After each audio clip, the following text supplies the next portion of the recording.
we're standing in the visitor center in the Capitol with Lynn St. Clair, talking about healthcare, talking about the potential of a really bad Senate healthcare bill coming to the Senate floor.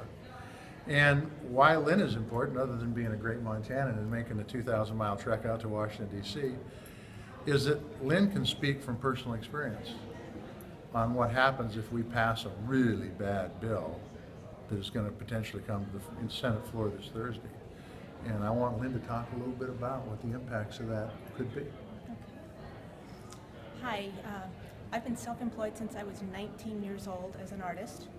When I was 24, I wound up in ER for an emergency C-section and lost my son. At the time, I had no insurance.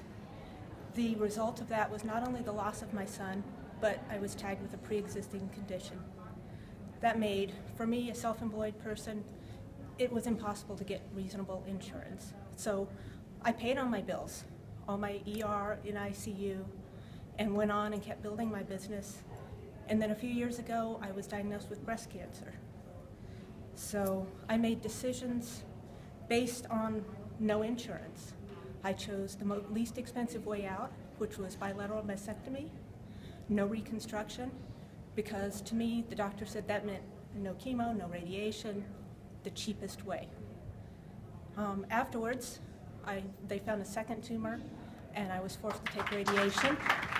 And my money had run out by then. I paid the hospital bills, the surgeon, everything, but when it came to radiation, I was done. And the breast and cervical cancer program came in and saved my life. They found a second tumor in the surgery. I wouldn't be talking to you here today had I not made the decision I did to be cheap. But it's terrifying to face something like that without insurance.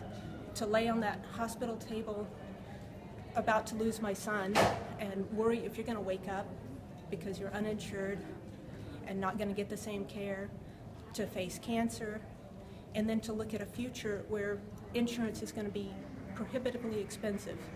Do I lose my business? My savings was gone? What do you do? It's a scary, scary thing, and we have to stop it. And I know this wonderful man is going to vote no. So. Well, Lynn, thank you. Thank you for sharing your story. And this is a prime example of somebody who's gotten sick and also received preventative care to keep her from getting sicker. And part of it has to do with when the ACA was adopted, her being able to take advantages of some of the provisions in the ACA. So we thank you for being here, and we'll keep fit and fight for folks like Lynn. Thank you.